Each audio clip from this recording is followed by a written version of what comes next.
Hello, everyone, and welcome to the MIT Sloan virtual reunion. I'm Kathy Hawks, Associate Dean for External Relations and Global Programs. In a moment, we will turn to the state of the school with Dean Dave Schmittlein. And first, I just wanted to say a warm welcome to all of you. Of course, we wish we were together in person, but we are excited to celebrate this milestone reunion with all of you and all of your classmates. The team here in Cambridge has put together an exciting program, bringing you back to the classroom with faculty all week and ending with a virtual C function on Friday. I look forward to seeing all of you there.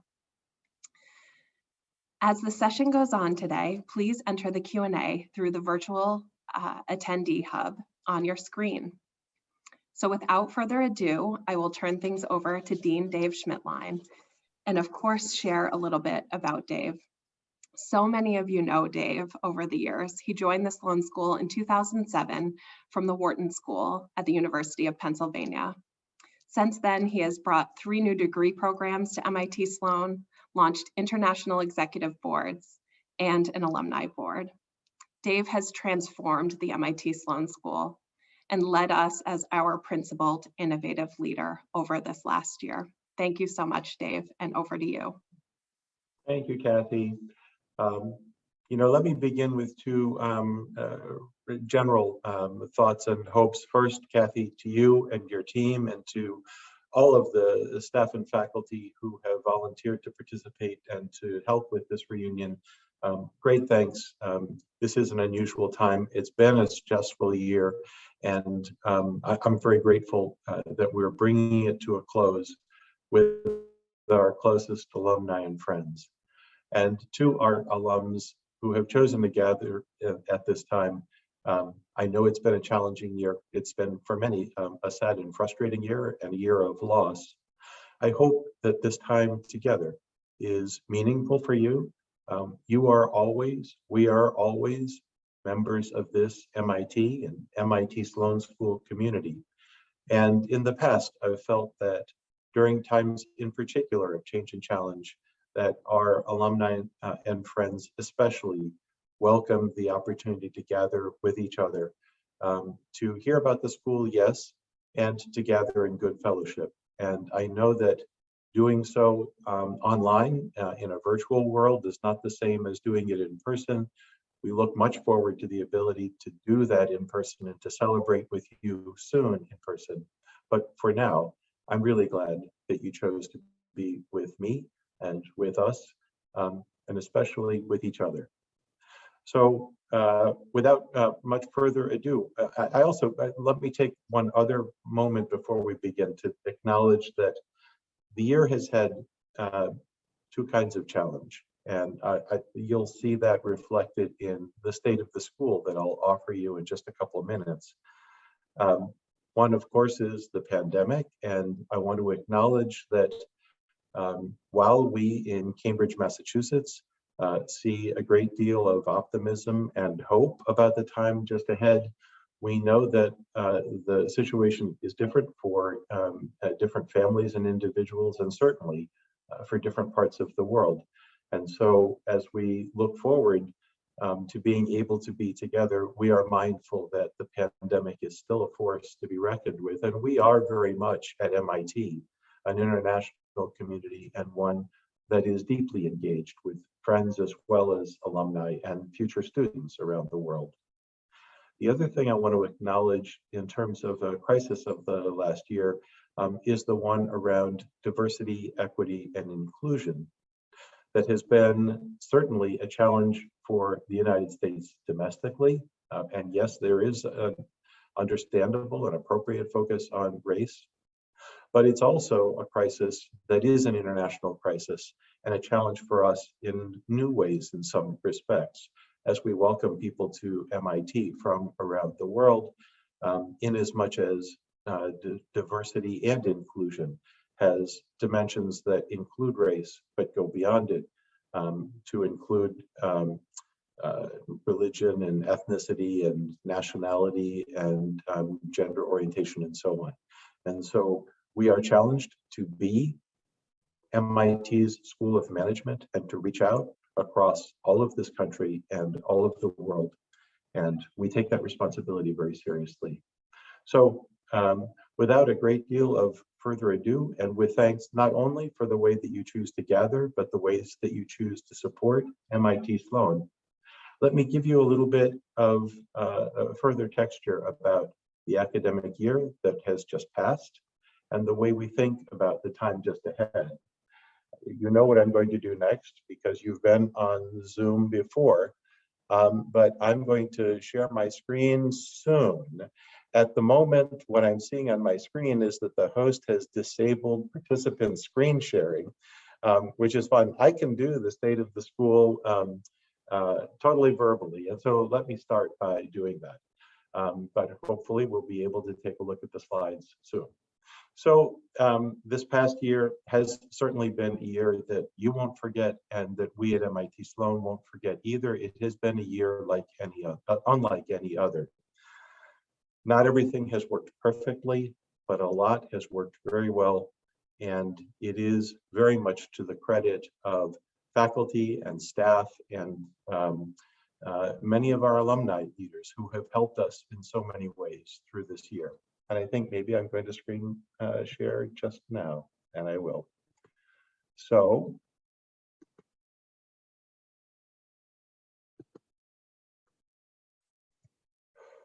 as I said, I'm going to give you a little bit of an update with respect to the Sloan School's response to COVID-19. When I do that, I'll certainly emphasize the teaching and learning outcomes as well as our research activity over the last year. And then I'll talk a little bit about admissions and career management, the sort of incoming and outgoing sides of the school in this unusual year. As I mentioned, I will touch on diversity and inclusion. We'll thank you again for the fundraising activities in which you've engaged, and we'll talk about building and rebuilding community going forward. So as I said, this has been a year unlike any other. First and foremost, we needed to operate safely with health and safety as our first priority. Nothing could come above that. So we committed ourselves to being able on the Sloan campus to do PCR tests as members of our community, faculty, staff, and students would come into the building, and to commit ourselves to rapid responses to those tests and the ability to trace and sequester as needed those who would have positive outcomes to those tests. In particular, to focus on contact tracing so that we would be able to identify people in the community who needed themselves to act in a way to protect the rest of the community. That was an inordinately efficient and successful effort. Certainly there were positive test results. Some of our students did test positive. Very few of our faculty and staff did. Through contact tracing, what we were able very confidently to see is that our on-campus efforts and processes related to safety worked. That is to say, the contact tracing showed quite clearly that the transmission of the virus happened essentially 100% off campus in other living and social settings rather than on campus as students gathered with each other and with our faculty and staff for teaching and learning purposes especially. Over 70%, about 3/4 of our students were on campus and able to participate in in-person classes both of the semesters. Now, some of our students had pre-existing conditions that made that unsafe for them, and we accommodated those people with virtual class sessions. And some students had a difficult time getting to Cambridge, Massachusetts because of the way that the pandemic was unfolding around the world. And we worked with them as well to make sure that we were their good partner as they pursued their MIT Sloan education. For those who were able to join us on campus, the MBA core courses were fully in person for those who were able to be in person during the fall. That was 54 sections taught in person and with a hybrid option by our MIT Sloan faculty volunteers. Further through the fall, There were additional 128 in-person courses delivered, and in the spring, as you can see, an additional 112 in-person course sections delivered. Overall, about 1/3 of our courses qualified as in-person. Some of them might have had occasional virtual sessions and components and so on, but that was an extraordinary level and record of volunteerism by our faculty and passionate engagement by our students with the opportunity to participate in person, which, as many of you know, was not present typically at our peer schools. We also relied extraordinarily heavily on staff volunteers who were required by the Institute, if we were to be open to students gathering in classrooms, where those volunteers were managing the access points to the building and ensuring that students complied with requirements around distancing and mask wearing and so on.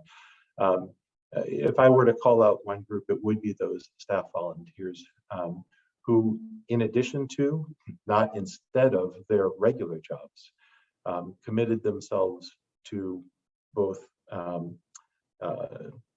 absorbing the needs of those students and understanding that the work that we had done with respect to health and safety had good reason to be understood to provide health and safety on campus. I'll move on from here in just a minute, but I want to suggest as well that with respect to teaching and learning outcomes, at this point during the closure of the spring semester, the faculty have indicated a great deal of satisfaction with the teaching and learning outcomes as best they were able to judge them. It wasn't a normal year by any stretch of the imagination. Among the great benefits of MIT Sloan education is action learning, experiential learning around the country with real projects and in many cases around the world. And those either were not possible this year or had to be virtualized in certain ways. But not everything was worse this year. And we can talk later about some of the things that were actually better as a result. And of course, that we will continue going forward, because why wouldn't we? But with respect to the educational outcomes for our students, this year was a successful year, and our students have much to be proud of with respect to the work that they did and to what the faculty were able to deliver for them. This was also an extraordinary year for faculty engaging in research. Typically, research projects, as you know, don't happen on a 2-week or 2-month or even 2-year timeframe. But so many of our faculty over the last 18 months have pivoted their research to issues that are very central to the pandemic and to the needs of institutions and individuals in this country and around the world. Certainly vaccine development and distribution. One of the top 3 vaccines in the United States had its testing regimen put together by MIT Sloan faculty. Analytics around the projections of the pandemic's evolution in this country and around the world were the subject of our faculty. Aspects of the economic impact of the pandemic and the best ways to recover from that impact were also the subject of our faculty. Healthcare delivery, in particular in the ways that institutions such as nursing homes were able to improve their safety on-site and also their access to PPEs during the time of greatest crisis, was the subject of activity and impact by our MIT Sloan faculty. Information as it unfolded around the internet with respect to the pandemic and with respect to the vaccine was also the subject of research by our MIT Sloan faculty, and in particular, creating ways to effectively combat some misinformation, both about the pandemic and about the vaccines. Approaches to correcting misinformation that are being used by online platforms, information platforms, going forward in a way that will help to limit the spread of misinformation online in general. This was a time, of course, when MIT Sloan faculty research was interrupted in some respects, large-scale field experiments, doing important work on food safety in China, on the ways that entrepreneurial organizations can succeed in India, had to be put on hold and will take a great deal of effort and resources to restart when that is possible. But nonetheless, it was a period in which MIT Sloan faculty asked the question that they so often ask themselves: if the world needs it and I don't do it, who will? MIT Sloan responded. Now I want to turn, as I suggested I would, to a few brief pieces of information, just to give you a sense by the numbers, if you will, of how the MIT Sloan School is doing, first with respect to admissions, and then with respect to career management and professional outcomes for our graduates.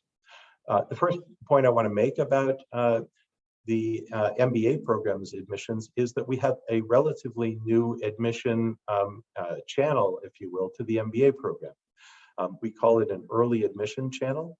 It's been available for 2 years now, and I'll show you what's been happening with that program.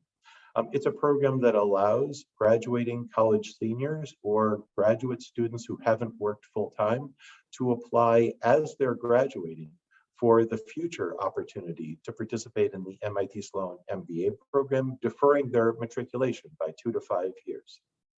This was done in part because other schools have chosen to take that step, and we needed to understand what the benefits and potential drawbacks of that approach would be for us. We also took it in a more proactive or forward-looking sense because of a desire to increase our representation in the MIT Sloan MBA program for MIT undergrads, too many of whom actually were signing up for these early admission programs to other schools' MBA programs. And those MIT graduates, undergrads, are, as you know, really just extraordinary people. And if they choose to wish to pursue graduate education at MIT Sloan, we would absolutely, in nearly all cases, welcome them. And that's what we saw.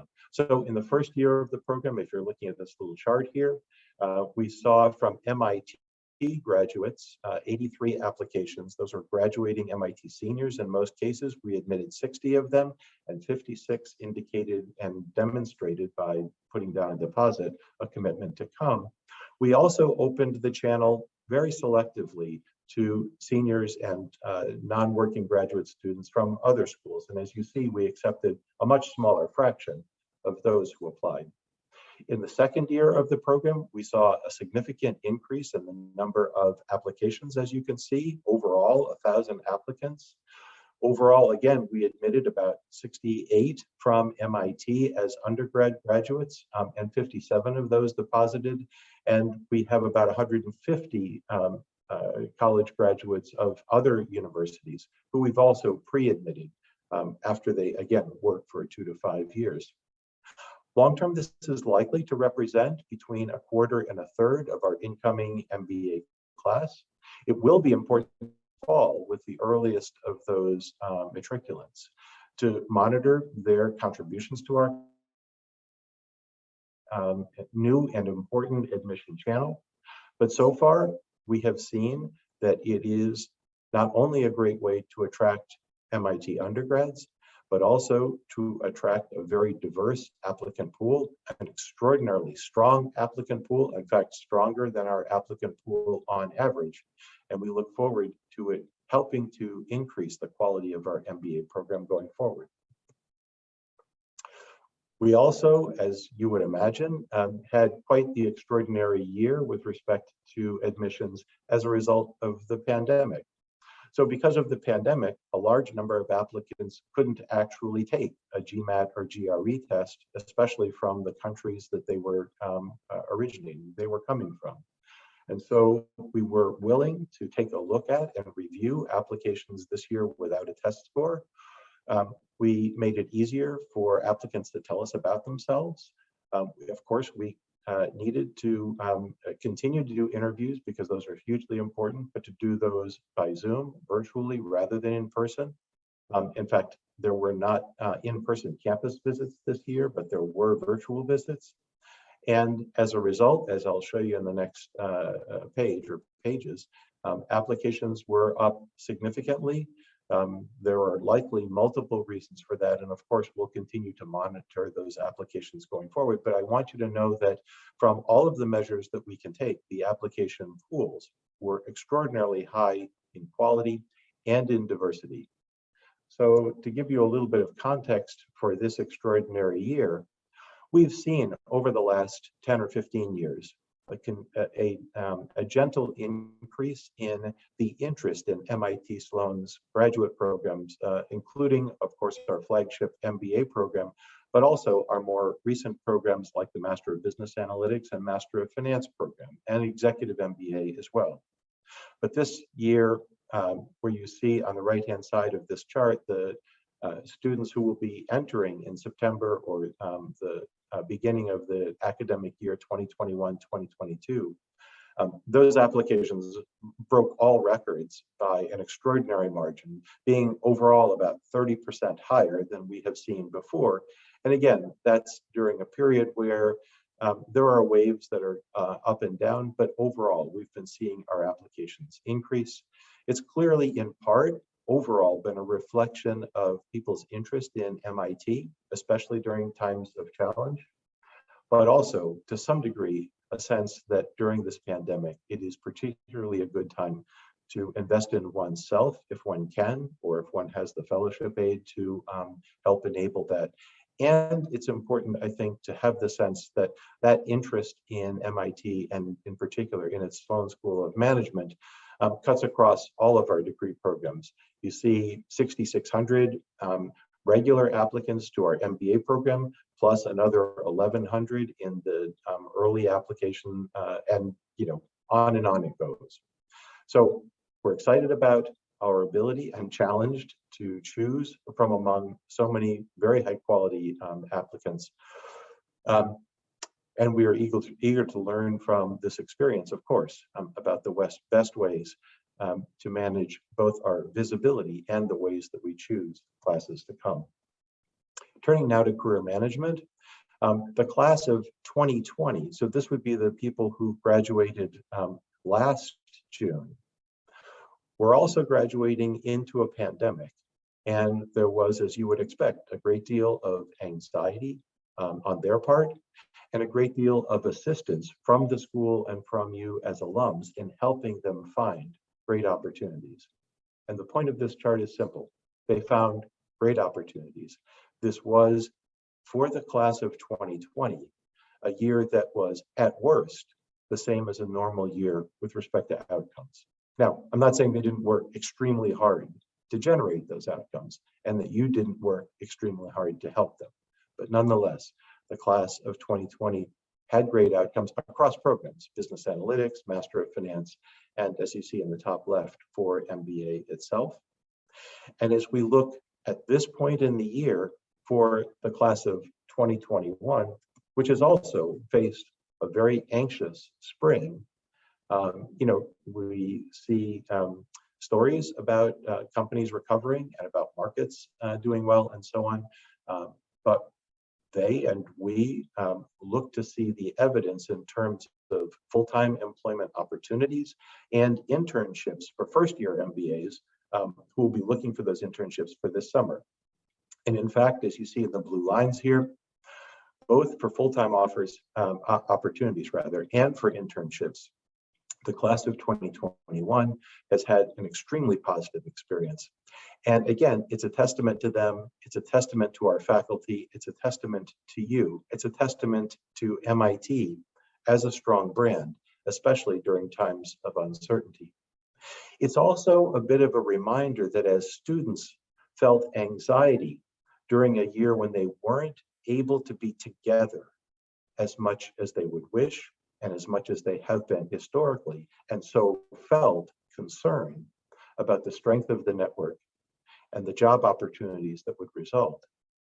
One of the things that we learned is that the strength of the MIT brand, the strength of the alumni network, and the strength of the MIT students' resolve themselves was well able to create very positive outcomes. That's not to say that networks don't matter. That's not to say that students don't need to be with each other. They do for mental health reasons. They do in order to be joyful, to share what they're learning in the classroom, to improve those learning outcomes, but narrowly in terms of employment opportunities. This was a very strong year. In fact, it was a year that looked normal in so many respects. If you look at postings for jobs by industry, by job roles and functions, it just to cut to the chase, it looked like a very normal year. Now, I mentioned I was going to touch on diversity, equity, and inclusion, and this has also been an extraordinary year in that regard. First, this was the first full year for Associate Dean for Diversity, Equity, and Inclusion, Ray Reagans, who's a professor in organization studies at MIT Sloan, and the first full year of Fiona Murray's term as Associate Dean for Innovation and now Inclusion as well. And as you know, Fiona is a professor of technology, innovation, entrepreneurship, and strategy at MIT Sloan. And we've been searching, and my fingers are fully crossed. Hopefully within a week, we'll succeed in our search for a coordinator and project manager for diversity, equity, and inclusion for the school.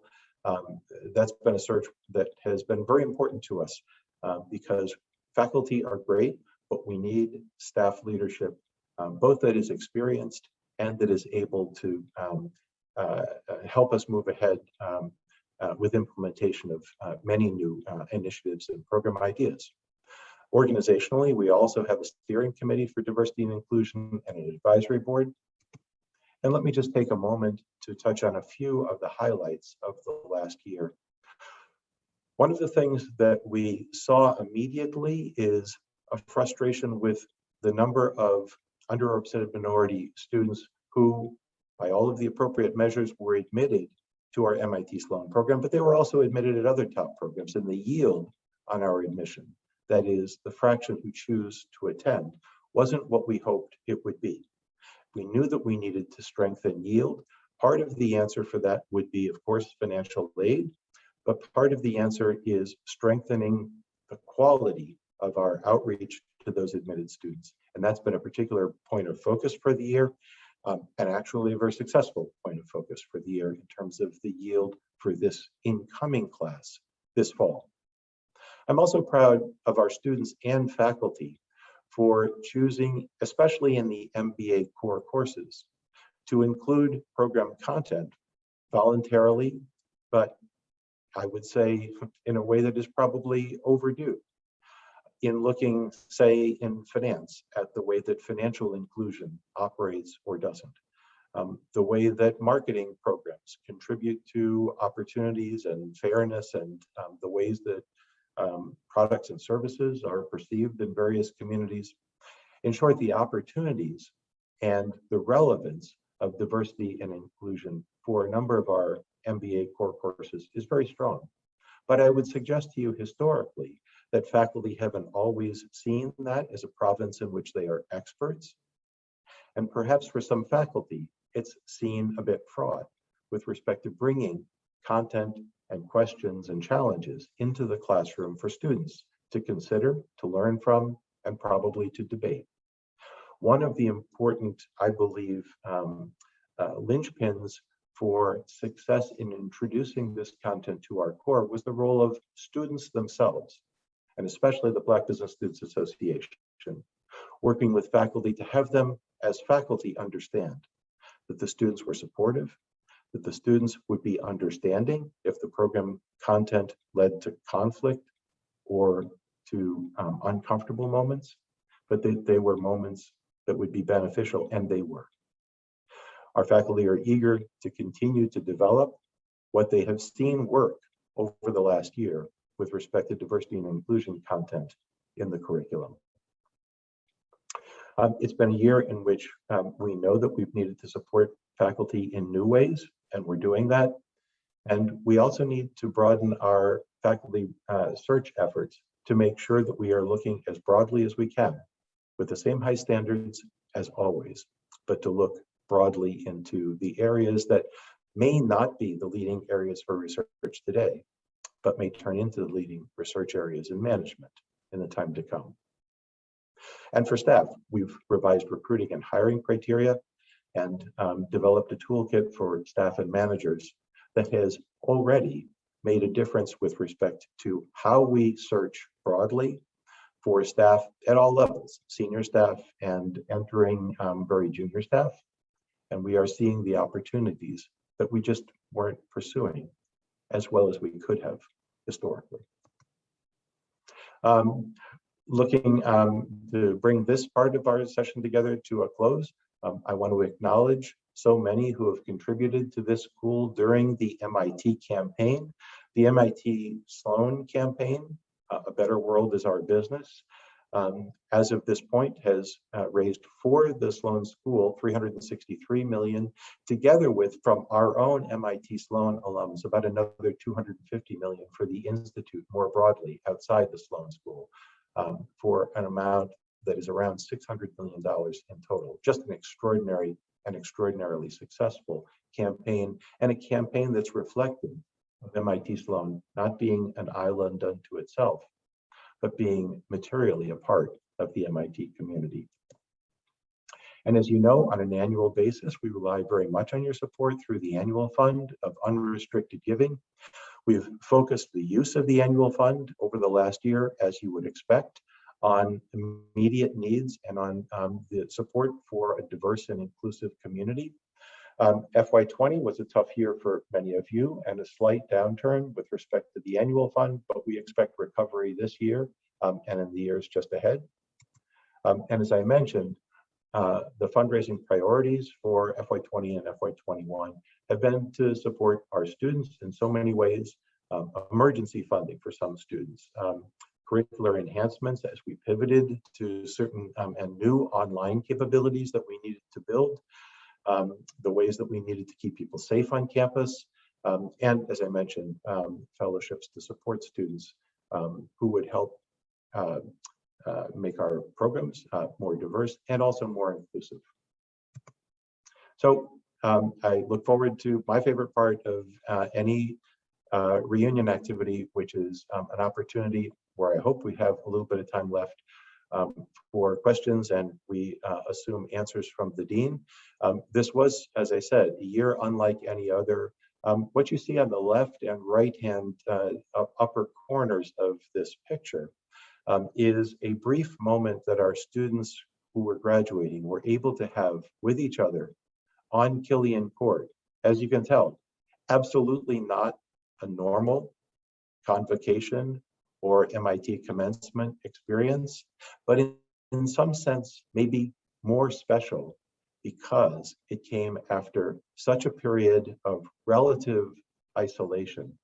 And at the very last moment, to be able to be, yes, with their dean, on Killian Court to celebrate the completion of their program with each other and for a brief period unmasked. I can tell you it was meaningful to each one of them because almost every person, after having their picture taken with me in front of the dome, talked to me about how meaningful it was, how grateful they were for the contributions and sacrifices that faculty and staff and alums had made for them in this extraordinary year. So I thought I would leave you with that thought. And Kathy, I see that you might, I hope, still have time for a bit in the way of questions. And we probably could stop share, because why not?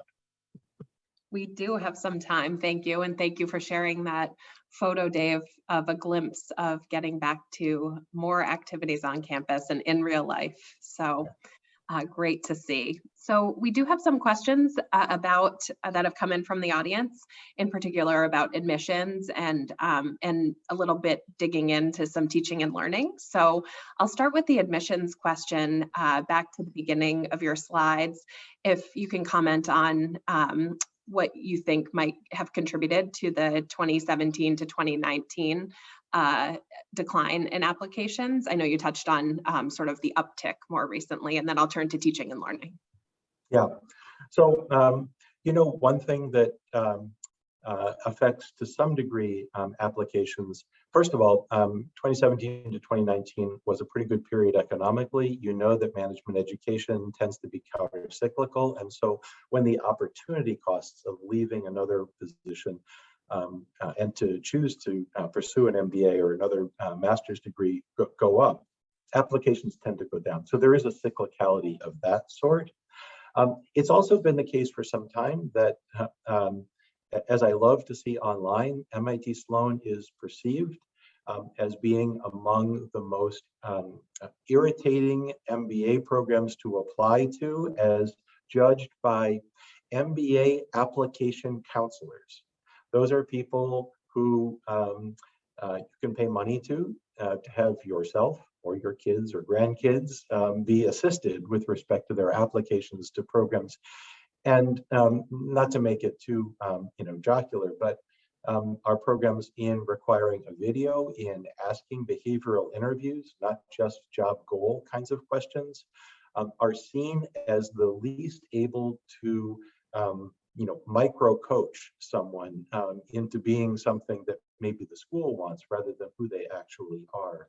And so through time, we've seen other schools not pursuing those kinds of approaches and eager to have people who might otherwise apply to MIT Sloan. What I've been very much concerned about, and this is both in the context of applications as well as in yield, is at the very end of the day, to yield a tremendous class of 400 or so MBA students, if we're just talking about the MBA program right now. I mean, this is an overstatement, but for effect. But if there were 401 applicants to yield 400 amazing people who have the right background, the right personal characteristics, the right goals, and the right feeling for MIT, that's actually at the end of the day the only thing that I care about. In settings in which, as we're talking about now, the numbers go up or go down, I want to understand what the reasons are for some of those changes. But my goal is not necessarily for us as a school to maximize applications. There are some things we know that would increase them, and we're not doing those, or to maximize yield on admission. And again, we know that there are some things that I think would be dysfunctional for us that we don't want to do there. But to the point of the question, it is important for us to get a good sense about why things are happening the way they do. And I think the biggest effect there, and we've seen this over the last 15 or 20 years as well, is the cyclicality that's economic driven. Thank you. And so if we could turn to some of those amazing students who did join us both in person and virtually this semester. So there was a question about what we've learned in this virtual environment around the pedagogies of teaching, and what will the impact be on teaching and learning as we turn to a new school year very, very soon. Yeah. So before I talk a little bit about the pedagogy, I want to talk a little bit about the goals that students have in coming to our program itself. They do want to learn. I must say that our students have a history on surveys of expressing more interest in learning than the matriculants at a lot of other of the top schools. We're happy about all of that. But they do have a wider set of goals as well. And as I mentioned earlier, one of those goals is to create, during their time, a year or 2 years, typically here at MIT Sloan, to create a community that is strong, that is sustaining during this period, and that will sustain them for a lifetime. And our pedagogy supports that purpose, but is not the only way that that purpose is supported. So now, in this particular year, we did have some in-person activities, but substantially less than in other years.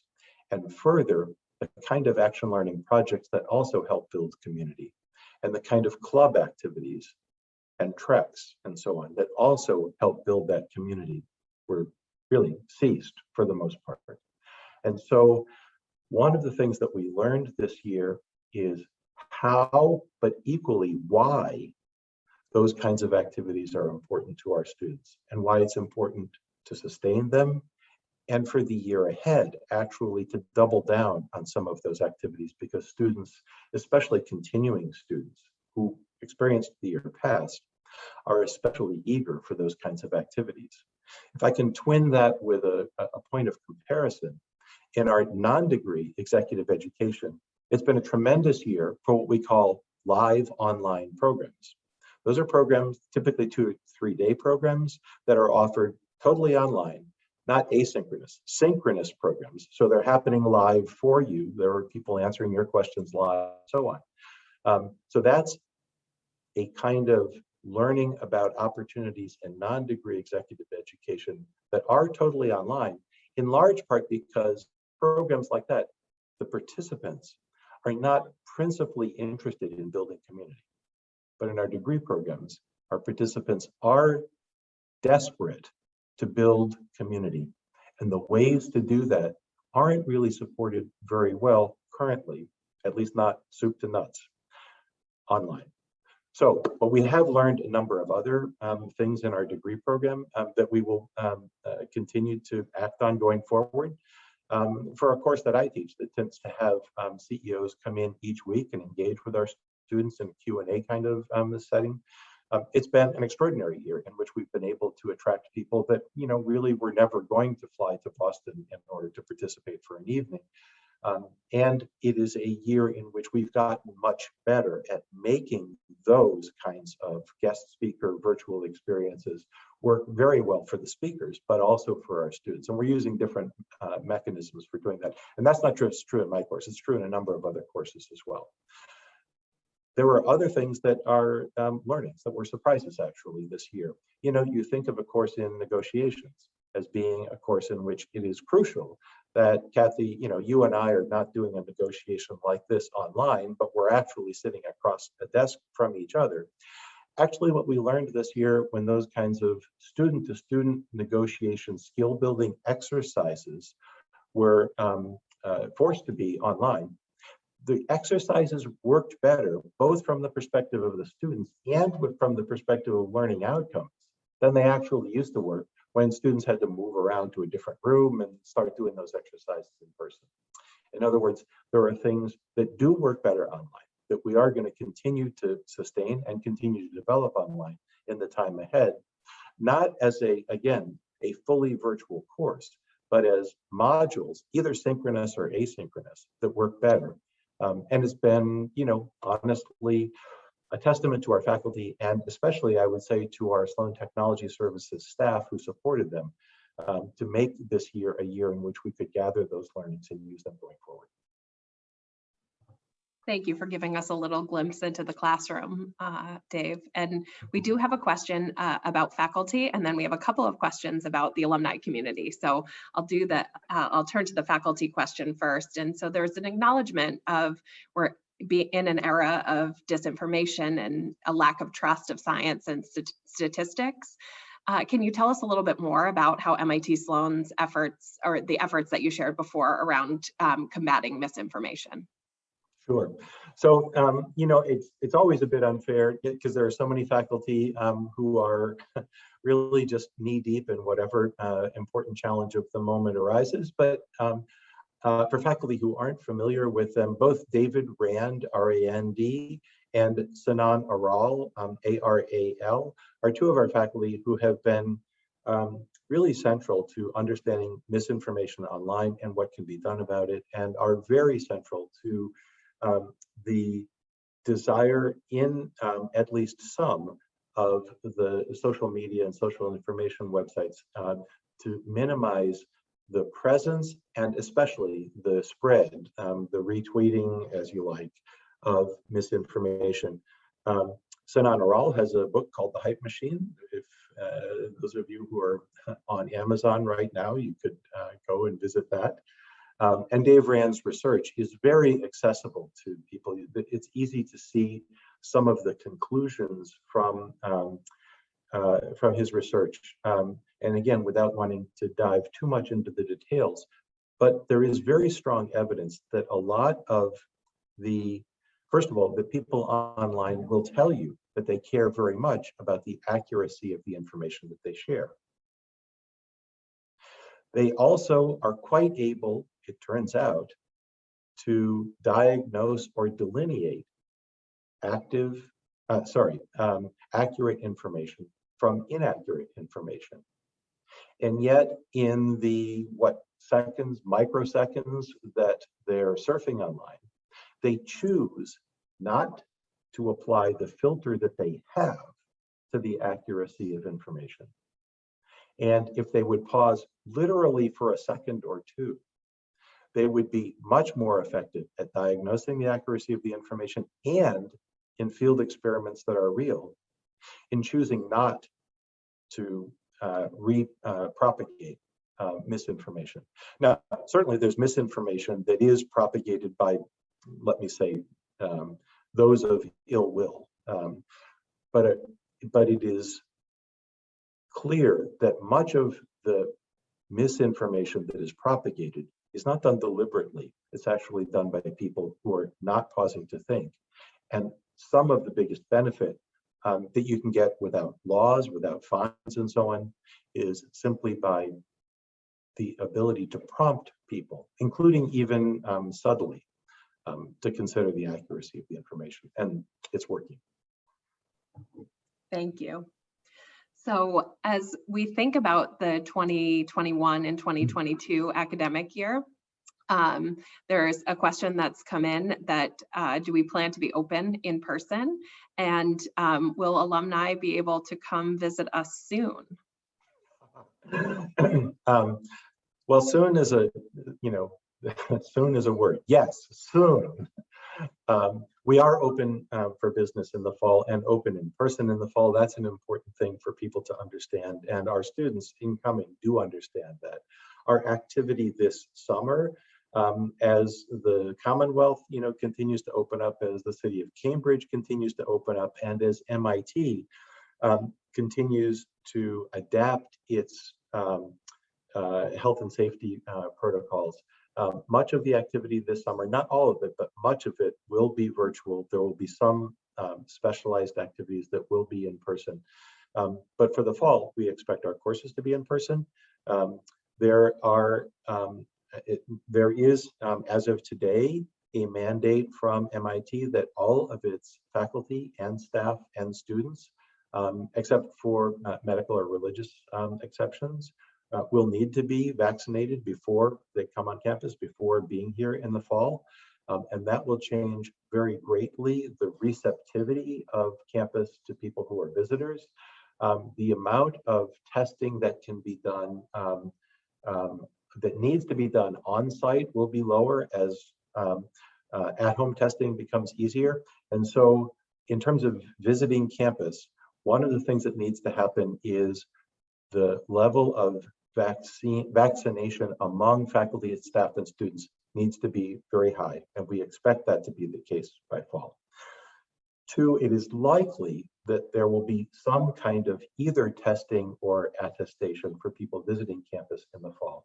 That's not, the certainties around that are not present at the moment, but we know that campus visitors are important, and we expect during the fall to be able to welcome visitors. So I'm going to call that soon, but I'm not necessarily saying that soon is Labor Day weekend. Thank you. Thank you. And so we have time for one final question, and it actually dovetails with a question that we received in advance about how alumni can help the school and help you. And the same question was asked around diversity, equity, and inclusion and innovation. And what are our plans to incorporate that for students and alumni programming, and how can alumni help and get involved? Yes. First, as you have anecdotes from your own experience, as you have aspirations for the school, as you have places where, in your view, the school can do more and better and different, and perhaps the ways that we could do some of that, I encourage you to let any of us know that you like or are familiar with. Certainly me as dean, or Ray Reagans and Fiona at the moment are two great points of contact. In the context of alumni gathering among alumni, there are, I know, very active groups or subgroups of alums who would like both to gather in an affinity kind of setting, but also to create and participate in gatherings that are maybe as much about inclusion as they are about affinity, if I can put it that way. You know, one of the things that I love on campus is, I mean, you know, as some of you would know as alums, that we have something called the Yarn, where people tell a personal story about themselves and so on. It's a way to get to know your classmates and some of the stressful challenges that they've gone through in their life. There's another series called Ask Me Anything, and Ask Me Anything provides in any one of these instances an opportunity to hear from someone who's LGBTQ, someone who came from a small village in Vietnam, someone who's a US veteran, someone who's a conservative Christian, someone who came to MIT Sloan from Israel or from the Arab world. And so to better understand people's differences and hopefully to stimulate inclusion. And so I see an eagerness in the alumni community for gatherings that would provide, let's say, research-based thematic information around diversity and inclusion. How can organizations succeed in being better with respect to inclusion? Also, in affinity-based gathering, and also in promoting inclusivity in the alumni community. And Kathy, you don't need me to tell you that you have at least as much energy around all of those kinds of interests and important activities as I do. And I know your staff does as well, and I'm grateful for it. And so what we would love is to know that people will show up, that people will help plan, that people will support in multiple ways. There is a great deal of energy right now. It is new energy. I would just tell you, this isn't really your question, but I'm not worried that we will fail to do those kinds of things over the next 6 or 16 or even 60 months. What I'm eager to ensure is that they aren't short-term investments for short-term returns. I want us to be on a path where the things that I know that we are doing and will be doing in the very near future that are new are sustained. And that includes by having enough staff who support those activities that are permanent staff, and to have a resource base that is financial for those activities, including through an endowment that will enable us to be confident that the stuff that we know is going to happen over the next year or two isn't just over the next year or two. Thank you so much, Dave. That is so important in thinking about the short term, yes, but of course, supporting for the long term. And the endowment was just the beginning of that. So people can find you, and they certainly, I'm a pretty easy person to find on the internet. So thank you for all of the updates and insights today, and for your leadership, Dave. Really, really appreciate it. And thank you to all of you for joining from all over the world. Keep the conversation going on social media with #SloaneyReunion. And I look forward to seeing all of you Friday on the virtual C function. And until then, and until we can be together in person, please be safe and be well. Take good care. Thank you, everyone.